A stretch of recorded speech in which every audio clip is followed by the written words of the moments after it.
വാശിയേറിയ പോരാട്ടം നടക്കുന്ന ഒരു മണ്ഡലമാണ് കോട്ടയത്തെ പുതുപ്പള്ളി മണ്ഡലം. എന്തായാലും ഇത്തവണ കെ എം രാധാകൃഷ്ണൻ തന്നെയാണ് LDF സ്ഥാനാർത്ഥിയായിട്ട് രംഗത്ത് വന്നിരിക്കുന്നത്. ചേട്ടാ, ഒരു അവസാന ഘട്ടത്തിലേക്ക് എത്തിയിരിക്കുകയാണ്. എങ്ങനെയുണ്ട് മണ്ഡലത്തിൽ മൊത്തം ഒന്ന് കറങ്ങുമ്പോൾ?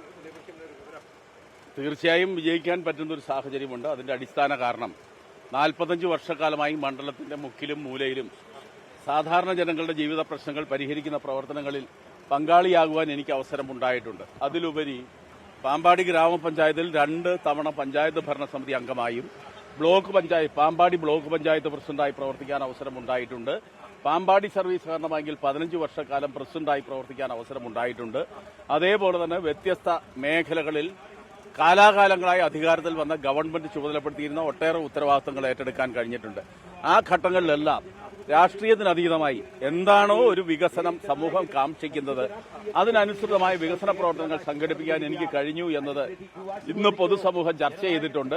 അതുകൊണ്ട് തന്നെ അനുകൂലമായ ഒരു രാഷ്ട്രീയ സാഹചര്യം ഉയർന്നു വന്നിട്ടുണ്ട് എന്ന 100% വിശ്വാസമാണ് എനിക്കുള്ളത്. ചാണ്ടി ഉമ്മനാണ് മത്സരിക്കുന്നത്. ഉപതെരഞ്ഞെടുപ്പിൽ ഒരു മികച്ച വിജയം അദ്ദേഹത്തിന് നേടാൻ സാധിച്ചു. ഇത്തവണയും വലിയ ആത്മവിശ്വാസത്തിലാണ് അദ്ദേഹം ഉള്ളത്.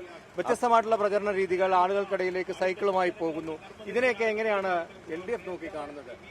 LDFന് കേരളത്തിൽ വികസന രംഗത്ത് LDFന്റെ ഇടതുപക്ഷ ബദൽ സംസ്കാരം പോലെ തന്നെ എല്ലാ കാര്യങ്ങളിലും ഒരു ഇടതുപക്ഷ വീക്ഷണമുണ്ട്. ചാണ്ടിയുമൻ ഇത്തരം കാര്യങ്ങളൊക്കെ ചെയ്യുമ്പം അദ്ദേഹം പ്രതിനിധീകരിക്കുന്ന കോൺഗ്രസോ KPCCയോ കേരളത്തിലെ തെരഞ്ഞെടുപ്പ് പ്രവർത്തനങ്ങൾ ഇങ്ങനെ സൈക്കിളായി നടക്കണമെന്നോ പോസ്റ്റർ പാടില്ലെന്നോ നോട്ടീസ് അച്ചടിക്കാൻ പാടില്ലെന്നോ ഒന്നും ഒരു പ്രഖ്യാപനം നടത്തിയിട്ടില്ല. പക്ഷേ ഇത് പറയുമ്പം കോടിക്കണക്കിന് രൂപയുടെ ചാരിറ്റി പ്രവർത്തനങ്ങൾ അദ്ദേഹം നടത്തുന്നതിന്റെ പൈസ എവിടുന്ന് വരുന്നു എന്ന് അദ്ദേഹവും ആ ചാരിറ്റി പ്രവർത്തനങ്ങൾക്ക് നേതൃത്വം കൊടുക്കുന്ന ഭാരവാഹികളും ഖജാൻജിയുമെല്ലാം ഈ പൊതുസമൂഹത്തോട് മറുപടി പറയണം. അതുകൊണ്ട് തന്നെയാണ് കോടിക്കണക്കിന് രൂപ പത്രങ്ങളിൽ പരസ്യം കൊടുക്കാൻ വേണ്ടി അദ്ദേഹം ചെലവഴിക്കുന്നത്. ഉമ്മൻചാണ്ടി ഏറെക്കാലം ഇരുന്ന MLA ആയ ഒരു മണ്ഡലമാണ്. വികസനം തന്നെയാണോ ഇവിടുത്തെ ചർച്ച? അത് ദീർഘകാലമായി പുതുപ്പള്ളി അസംബ്ലി മണ്ഡലത്തിൽ ചർച്ച ഉയർന്നു വരുന്ന വികസനം തന്നെയാണ്. കാരണം സമീപസ്ഥങ്ങളായ അസംബ്ലി മണ്ഡലങ്ങൾക്ക് സമാനമായി പുതുപ്പള്ളിയിൽ ഒന്നും തന്നെ ചെയ്തിട്ടില്ല എന്ന യാഥാർത്ഥ്യം UDFകാർ പോലും അംഗീകരിക്കും എന്ന കാര്യത്തിൽ സംശയമില്ല. അതിന്റെ അടിസ്ഥാന കാരണം UDFന് നിർണായക ഭൂരിപക്ഷമുണ്ട്. ഒന്നും ചെയ്തില്ലെങ്കിലും ഞങ്ങൾ വോട്ട് ചെയ്യും എന്ന അഹങ്കാരത്തിന്റെ ഭാഗമായിട്ടാണ് അത്തരമൊരു സമീപനം സ്വീകരിച്ചത് എന്നാണ് എനിക്ക് തോന്നുന്നത്.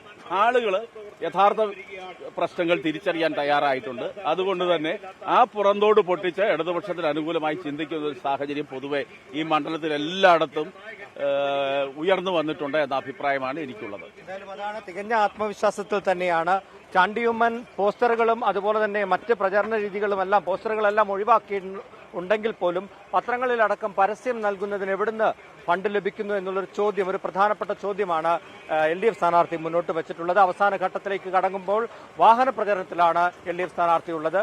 അരുൺ നീണ്ടൂരിനൊപ്പം ടോബി ജോൺസൺ, 24.